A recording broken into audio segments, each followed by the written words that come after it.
झाली, काही समर्थन करतायत, काही तुम्ही कसं पाहताय? हे पहा, हा जो जी नोटीस आली होती की अतिक्रमण हटवा, ही बीड नगरपालिकेकडून आली. नगरपालिकेच्या कर्मचाऱ्यांनी पोलीस संरक्षण पण मागितले आणि त्यानुसार कारवाई झाली.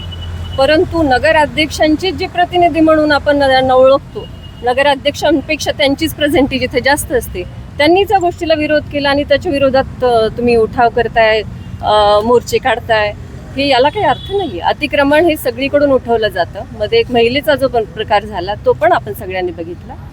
त्यानुसार काल जे पण झालं ते काय फार चुकीचं झालं नाही असं आम्हाला वाटतं. परंतु इथे जेव्हा अतिक्रमणाचा विषय येतो तेव्हा प्रत्येक नगरसेवकाला आपला आपला समाज आठवतो आणि त्या समाजाची नगरसेवक हे तिथे जाऊन आम्ही किती तुमच्या बाजूनी आहोत, आम्ही किती तुमच्या सोबत आहोत हे दाखवण्याचा वायफळ प्रयत्न करत आहेत. अतिक्रमण काढणं ही चांगली गोष्ट आहे, फक्त व्यवस्थितपणे काढावी ही आमची इच्छा आहे आणि त्या पद्धतीने व्हावं. मुख्य अधिकाऱ्यांची बदली झाली, त्यांच्यावर काही दबाव होता कामासंदर्भात? ऑफकोर्स.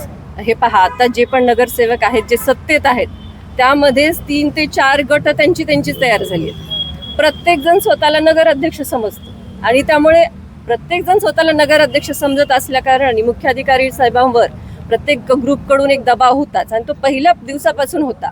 जेव्हा सभागृहामध्ये हा विषय निघायचा तेव्हा मी आणि माझ्या सगळ्या आमच्या भारतीय जनता पार्टीच्या सगळ्या नगरसेवकांनी अधिकाऱ्यांची बाजू घेतली की तुम्ही तुमच्यातले मतभेद हा अधिकाऱ्यांवर लादू नका आणि अधिकाऱ्यांना दबावाखाली आणू नका.